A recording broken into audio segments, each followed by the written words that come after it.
ये सवाल दिखने में सिंपल तो है पर इजी नहीं है। चलिए देखते हैं कितने सारे गेट एस्पिरेंट इस सवाल को बना सकते हैं। तो वीडियो को पॉज कीजिए, ट्राई कीजिए, फिर मेरे सोल्यूशन को देखना और याद रखना ट्रैप इन्वॉल्व है। सवाल है, ए speaks truth 3 out of 4 times. He reported that MB has won the match. Find the probability that his report was correct. 4 option है, इसमें से एक सही होगा। चलो मुझे लगता है आपने सॉल्व कर लिया होगा। और बहुत सारे स्टूडेंट्स कह रहे होंगे सर क्यों डरा रहे हो, प्रैक्टिस कोर्स में हमने ऐसा सवाल किया है, आपने सिखाया था ये बेस थ्योरम से सॉल्व होता है।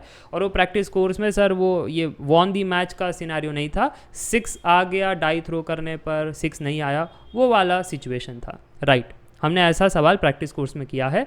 बट याद है ना मैंने स्टार्ट में आपको एक चेतावनी दी थी, ट्रैप इन्वॉल्व है, शायद आप फंस गए हो। 99% बच्चे इस ट्रैप में फंसेंगे और गलत आंसर को मार करेंगे। सही आंसर है ऑप्शन सी। ऐसा क्यों, चलिए देखते हैं।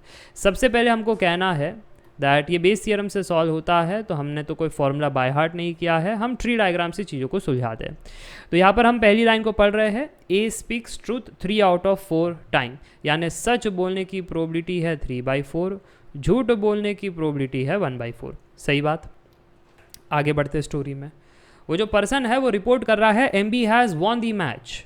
देखो पहले तो वो सच बोल रहा है, ठीक है, और फिर वो सच बोलने के बाद वो रिपोर्ट क्या कर रहा है, MB has won the match. तो इसकी क्या प्रोबेबिलिटी होगी आप मेरे को बताना। तो आप कह रहे हो जब सारी चीज़ें सच की चल रही है, बंदा सच बोल रहा है, MB जीता है, तो सिनेरियो जो ओरिजिनली है कि वो हार सकता है या जीत सकता है, तो 2 केस इन दी टोटल, और हमें जीत का चाहिए तो 1 केस इन दी रिक्वायरमेंट। सो 1/2 होना चाहिए प्रोबेबिलिटी। और बहुत सारे स्टूडेंट्स फटाफट से 1/2 लिख रहे थे, इधर भी फिर वो 1/2, यहाँ पर वो सॉल्व कर रहे थे, फटाफट से आंसर निकाल रहे थे। वेरी गुड, ये है गलत आंसर। वेरी गुड, ये है गलत आंसर। ऐसा क्यों? क्योंकि मैंने कहा था ट्रैप है, ट्रैप है यहाँ पर मैच। जब भी आप मैच खेलते हो तो 2 आउटकम नहीं होते, 3 आउटकम होते हैं। ये थोड़ी ना सिक्का उछालने का खेल है कि हेड्स है या टेल्स है, ठीक है, 6 आया या 6 नहीं आया, ये बाइनरी थोड़ी ना है। यहाँ पर 3 चीज़ें होगी। मैच जब भी खेलते हो, चेस देखो, जब मैच खेलते हो क्या होता है, विन लूज ड्रॉ होता है।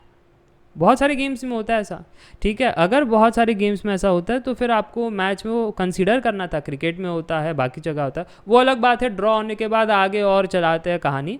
बट यहाँ पर मैच में हमको जितना दिया उतनी कहानी रखनी है, हमको और आगे नरेट नहीं करनी है, ठीक है। तो यहाँ पर जब भी कोई मैच खेलते हैं तो यहाँ पर विन होता है या लूज़ होता है या ड्रॉ होता है, ठीक है। अब आगे बढ़ते हैं।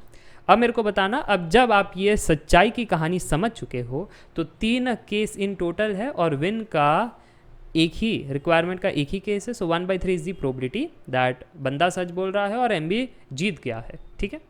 तो ये हो गया आपका पहला लाइन, ये पहला ब्रांच। अब दूसरे ब्रांच पर आते हैं। बंदा झूठ बोल रहा है, ठीक है, बंदा झूठ बोल रहा है और फिर वो रिपोर्ट भी कर रहा है। क्या रिपोर्ट कर रहा है? MB has won the match, MB has won the match. तो मेरे को बताना वो झूठ बोल करके MB को जितवा रहा है, इसकी क्या प्रोबेबिलिटी होगी। देखो इन 3 केस में से विन लूज ड्रॉ, अगर वो MB जीता है तो जीता है, ठीक है, फिर मैं डिक्लेयर कर दिया तो मैं कहा झूठ बोला, मैं तो सच ही बोला। बट अगर MB ने ड्रॉ कर दिया या अगर MB हार गया, उस केस में तो वो नहीं जीता, बट मैं यहाँ पर रिपोर्ट कर रहा हूँ कि MB को जितवाना है। तो 2 केस ऐसे है जहाँ पर मुझे झूठ बोलना पड़ रहा है आउट ऑफ 3 केसेस। समझ में आ रहा है? 2 केसेस आउट ऑफ 3 केसेस जहाँ पर मुझे झूठ बोल करके MB को जितवाना पड़ रहा है, रिपोर्ट करवाना पड़ रहा है, ठीक है। ये बात क्लियर हो गई? अगर ये बात क्लियर हो गई तो अब चाहिए क्या? Find the probability that his report was correct. जो उसने ये कहा है और जब एक्चुअली रिपोर्ट आया है, जो सच्चाई हुई है, वो दोनों मेल खा रही है, यानी ये केस हमारा रिक्वायरमेंट में होगा। राइट, बंदा सच बोल रहा है और यहाँ पर सच की घटना चल रही है, तो वो रिपोर्ट से मैच करेगी क्योंकि वो सच्चाई की कहानी है। Right, so report was correct. तो मुझे लगता है आपको ये समझ में आ गया। ये दोनों तरीके से वो डिक्लेयर कर सकता है कि MB जीता है, बट अगर आपको सच की राह पर चलना है तो ये आपके रिक्वायरमेंट में आना चाहिए।